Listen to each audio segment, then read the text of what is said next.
관심이 되었던 중국의 올해 1분기 성장률이 발표됐는데요. 당초 예상대로 작년 4분기 성장률보다 더 낮게 나왔습니다.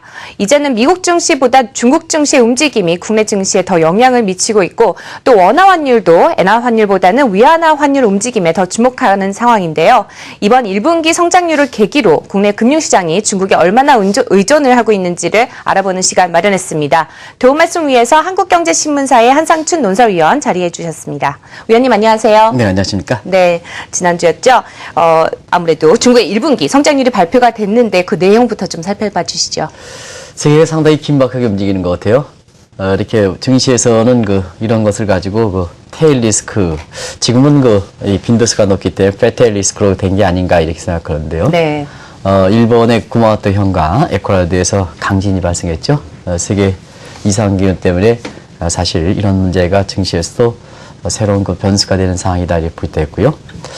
한국경제TV를 통해서도 짚어드리긴 했습니다는 원유수의 가격 탄력성이 좀 상당히 탄력적으로 변했다든가 게임스 리상 또 중동의 새로운 이란의 이렇게 경제 제재 조치 내에서 미국의 중동의 안테나식 관리할 때 대상국이 바뀌었다 하는 점을 감안해 볼 때는 이 오페크의 산유량 동결이든가 감산 합의가 쉽지 않다 하는 말씀을 드렸었는데요. 네.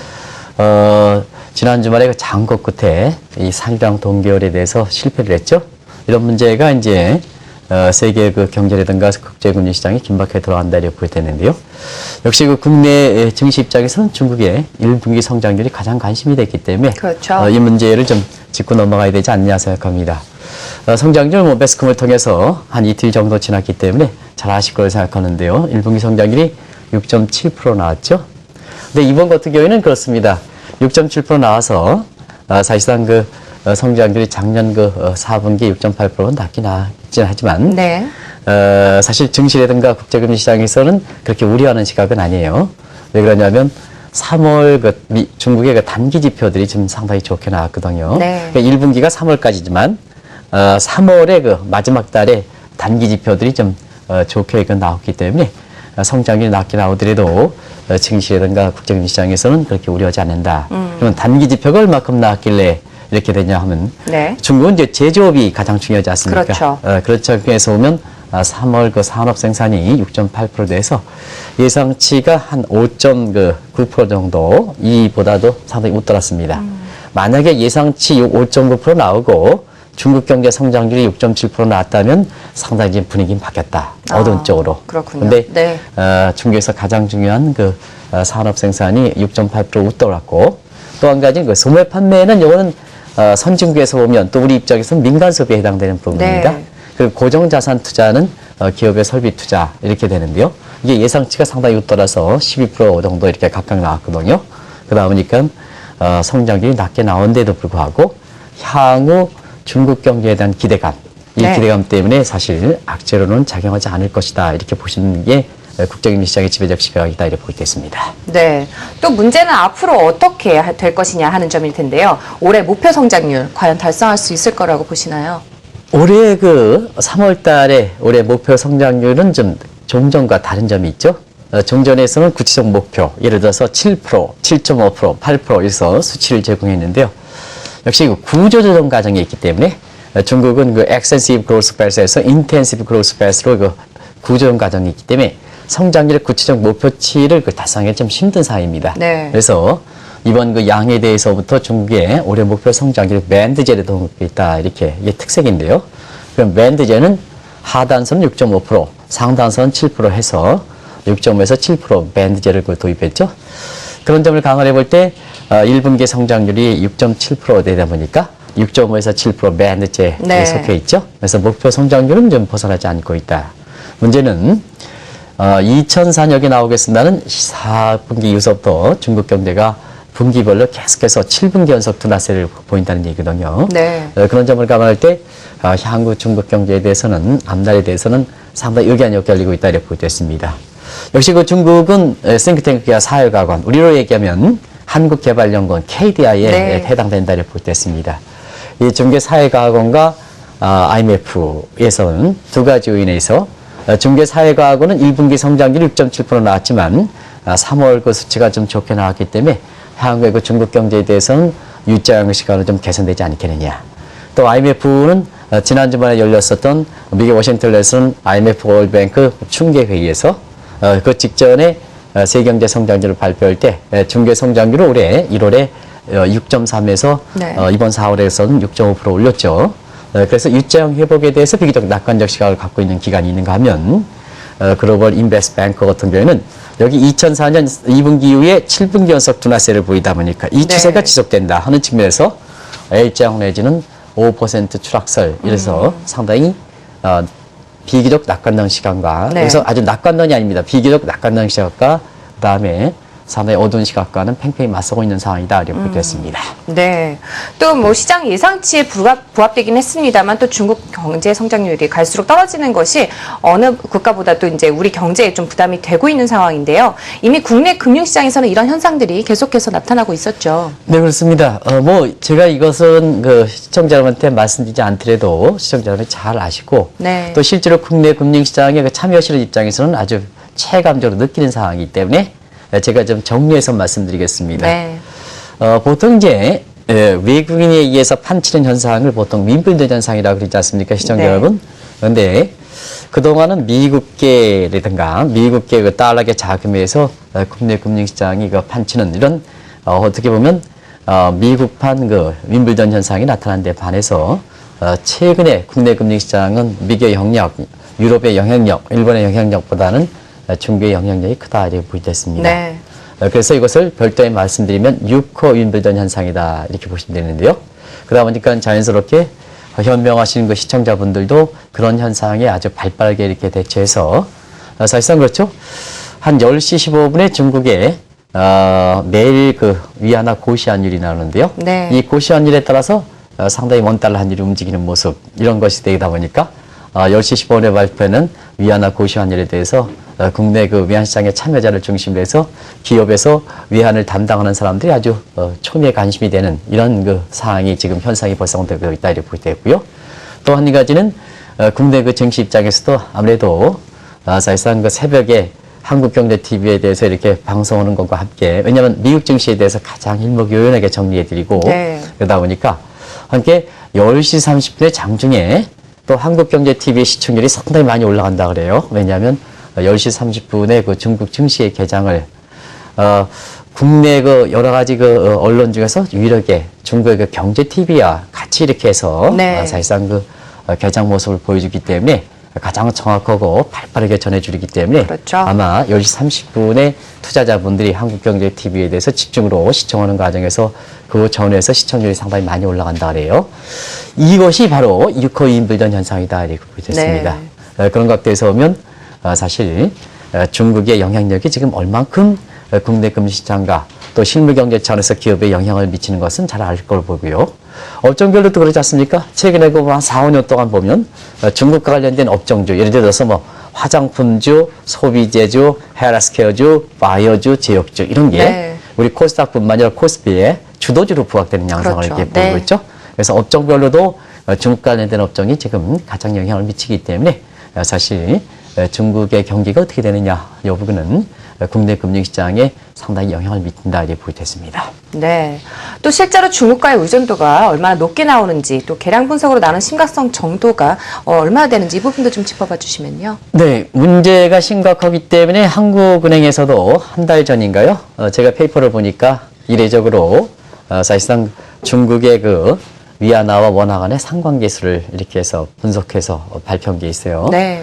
그 내용을 그 참조를 해서 국내 그 증시 입장에서도 같은 모델을 이용해서 사실상 그 상해 종합지수와 한국 코스피의 상관계수를 이렇게 부어보고 그다음에 네. 비교를 하기 위해서 다우지수와 그다음에 그동안 그 위안 시장에서는 그 엔화가 영향을 많이 미쳤거든요. 네. 그래서 엔화의 그 상관계수를 보면 지금의 달라진 모습을 방송을 하고 계시는 CEO분들이든가 아니면 그 국내 금융시장에 그 참여하시는 투자자 입장에서는 얼마큼 한국 경제 현실이 바뀌어졌는가를 이 상관계수를 보면 정확히 이해된다 이렇게 보겠습니다. 그런 과정에서 자막을 좀 말씀드리겠습니다. 일단은 우리 주가 결정 요인에서 보면 상해 그 종합지수가 지금은 최대 이렇게 결정 요인으로 등장한다 이렇게 보겠습니다. 그런 과정에서 작년 요 시기가 이제 어느 시점을 따지느냐에 따라서 좀 다르긴 하지만 네. 한국은행과 그 같은 시점을 이렇게 봐서 작년 그 9월 이후에 그 다우지수와 상관계수, 상해지수와 상관계수를 이렇게 구해보면 다우지수와의 상관계수는 0.3인데 반해서 상해지수와는 0.7이죠. 2배 이상 높은 게 국내 그 이렇게 증시의 이렇게 주가 모습이다 이렇게 보겠습니다. 그리고 환율 결정 요인에서 상관계수를 구해보면 과거에는 뭐 엔화가 움직이면 엔달러 환율이 움직이면 원달러 환율이 움직이고 엔달러 네. 환율이 떨어지면 원달러 환율이 떨어졌거든요. 그러나 지금은 엔화의 상관계수는 거의 없다. 0.1 정도나 나온다. 그러나 위안화의 그 상관계수는 0.8 정도로 나오기 때문에 위안 환율이 올라가면 원달러 환율이 올라가고 위안 환율이 떨어지면 원달러 환율이 떨어져서 과거의 엔달러 환율 모습을 위안화 달러 환율 움직임으로 국내 그 위안 시장의 움직임이 바뀌었다. 이렇게 네. 보겠습니다. 그래서 그렇죠. 이 유코인 인벌드 현상을 좀 나쁜 각도로 얘기하면 국내 금융시장은 이제는 중국의 그 위안화 환율과 중국의 상해 지수의 움직임이 전체로 좌우되는 네. 일종의 이걸 좀 천수학 구조라고 그러거든요. 그렇죠. 이 천수학 구조는 지금 이제 올해는 봄비가 잘 와가지고요. 작년처럼 네. 그 가뭄이 심하지 않을 거라 이렇게 생각하는데요. 장님 거 농사를 접으셨습니까? 아니요, 저는 그 농사 얼굴이 못 보니까 접었습니다. 농사가 전혀 예. 안 보이는데요. 저희가 저런 그 농부 아들로 태어난 사람들 같은 경우에는 이 농사에서 보면 봄철이 있잖아요. 모내기 전후에서 굉장히 좀 하늘을 바라보는 이런 구조가 강하게 말했습니다. 그렇겠죠. 왜냐하면 네. 이게 수리가 안전이 제대로 안 돼서 사실 그 모내기 그 전후 모판을 만들 이 전후에서 보면 하늘에서 비가 내려오면 그 해는 풍년이 된다 이렇게 얘기했고요. 그렇군요. 그다음에 비가 안 내려오면 작년 같은 데는 흉년이 된다 이렇게 네. 얘기하거든요. 그게 바로 천수학 구조다 이렇게 보겠습니다.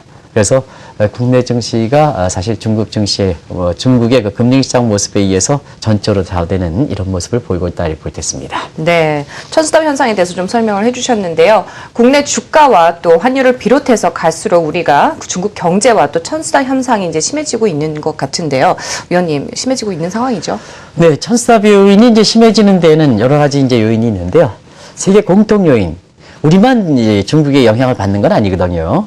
그래서 우리 주변국이라든가 아니면 경우에 따라서 미국도 또 유럽도 영향을 받기 때문에 이게 왜 그럴까 하는 측면에서는 세계 공통 요인이 있고요. 네. 그다음에 우리만의 특수한 요인이 있다 이렇게 볼 때 있습니다.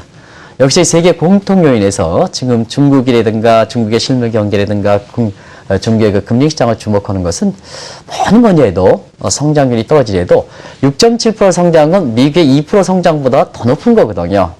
그만큼 중국에 대해서 자꾸 이제 많은 사람이 자꾸 경제 성장이 떨어진다 하면 국제 위상까지 떨어지는 걸 생각하는데요. 네. 위상은 상대 비교 아닙니까? 장앵커가 예를 들어서 그 소속돼 있는 반의 절대 평균이 절대 점수가 90점 이상이라 하더라도 거기 순위가 나오지 않습니까? 그렇겠죠. 절대 점수가 50점 밑에 순위가 나오지 않습니까? 그런 것과 마찬가지로 많은 사람이 중국 경제 성장이 떨어지면 중국의 위상도 떨어지는 걸 생각하는데요. 중국의 성장이 6.7%는 굉장히 높은 거거든요. 네. 그러다 보니까 중국 자체적으로 보면 히스토리컬 데이터에서 보면 12%에서 6.7% 떨어지만 동시대에 보면은 사실 중국의 위상은 굉장히 높아진다 이렇게 보이게 네. 되거든요. 그런 각도에서 보면 중국이 이제는 미국과 버금될 수 있는 차아메리카라는 이런 시대가 전개될 만큼 사실상 중국의 위상이 높아진 것이 이게 우리뿐만 아니라 전 세계가 네. 중국의 경기라든가 그다음에 금융시장을 주목하는 공통 요인에 해당된다 이렇게 볼 때 있습니다. 근데 이제 다른 국가보다도 우리가 그 중국에 이렇게 영향을 많이 받는 것은 정책적 요인과 기업적 요인 이런 측면이 이제 많이 그 결부된 게 아닌가 생각하는데요. 네. 일단 우리 그 정책적인 측면은 여러 가지 있습니다는 역시 미와 그 균형을 그 추진한다 하더라도 실제적으로는 중국의 편향적인 시각을 많이 갖고 있거든요. 네. 정책적 요인이 이게 중국의 쏠림 현상이 발생하는 것도 국내 그 금융시장에서 사실 중국의 유코 인벌드 현상이 발생하는 원인이지 않냐 생각하고요. 그다음에 기업적인 측면에서 한국 기업이 해외 진출이라든가 아니면 수출 비중에서 사실 중국이 가장 높죠. 네. 가장 높죠. 우리가 그렇죠. 이제 그만큼 중국에 많이 진출했고 그다음에 중국의 그 수출 비중이 전체 수출 비중에서 27%를 차지할 만큼 최고 비중이 차지하는 것도 중국의 영향력이 다른 국가보다 강한 요인이다 이렇게 볼 때 있습니다. 또 업종별로도 이렇게 강한 것은 나중에 말씀드리겠습니다. 요 ESI 지수에서 수출 경합 지수로 이렇게 보거든요. Export 스페셜리티 인덱스 해서 네. 저희들이 이제 업종별 분석할 때 환율의 영향을 분석할 때 자, 우리 제품과 어느 국가의 경합 동조가 굉장히 높으냐 할 때는 보통 ESI 지수가 좀 많이 분석하거든요. 그 ESI 지수 볼 때에는 중국과 경쟁력이 상당히 심했습니다. 이제는 일본보다는 좀 높은 것 같습니다. 네. 오히려 경우에 따라서는 중국이 최근에 뭐 핸드폰이라든가 이런 데서 한국이 추월 정도로 아주 기술이 빨리 올라가는 상태거든요. 네. 그러다 보니까 자연스럽게 마켓 사이즈에서 그 나라 제품에 해당되는 이러한 상품의 경합 지수도 굉장히 심하기 때문에 지금은 상품의 경합 정서가 심화될 때는 환율에 가장 큰 경쟁력이 경쟁 국가가 중국 아니겠습니까? 네. 그러다 보니까 위안화 환율이 자연스럽게 국내 그 기업이라든가 시장 참여에 관심을 가질 수밖에 없다. 그런 요인들이 그렇군요. 중국에 대해서 천사 구조 현상을 보이는 원인이다 이렇게 보겠습니다. 네. 또 우리나라처럼 선진국보다 신흥국인 중국 경제와 또 천스타 현상이 심해지게 되면은 또 여러 측면에서 또 문제가 되지 않을까 싶은데요. 경기를 어느 쪽에 편향하는 것이 좋을까 하는 것을 이제 보면 네. 사실상 그 성장률이 이렇게 세계가 이제 안정적으로 고성장될 때는 신흥국에 편향되는 게 좋고요. 왜냐하면 신흥국들은 선진국에서 고도 성장을 가기 때문에 네. 그만큼 경제가 안정적일 때 또 경기 사이클이 이렇게 진폭이 크지 않을 때는 우리가 그만큼 대외 환경에 의존하는 입장에서는 혜택을 많이 받는 데이거든요. 네. 그러나 최근처럼 세계 경제 저성장이고 경기 변동성이 상당히 심하고 그다음에 가격 변수의 변동성이 심할 때는 자, 이 대외 정책을 담당하는 한국의 경제 강요 입장에서 다시 한번 좀 생각해 보실 대목이 있습니다. 왜냐하면 이렇게 이제 저성장되고 경기 변동 사이클이 상당히 심해지고 가격 변수가 심해질 때는 신흥국에 이렇게 편입되는 게 쏠림 현상이 되는 게 대외 정책에서 바람직할까 하는 네. 측면에서는 오히려 한국에 여러 가지 문제를 발생시키죠. 왜 그러냐면 일단은 그 경기 변동성이 심해서 우리가 그쪽으로 가면 우리의 사실상 똑같은 각도에서 네. 국내 금융시장과 또 경기라든가 기업 경영에서 불안정을 초래하죠. 네. 그렇기 때문에 사실 경기에서 지금 어떤 현상이냐에 따라서 대외 정책의 가닥을 잡는 게 굉장히 중요하다는 것을 꼭 좀 말씀드리겠습니다. 네.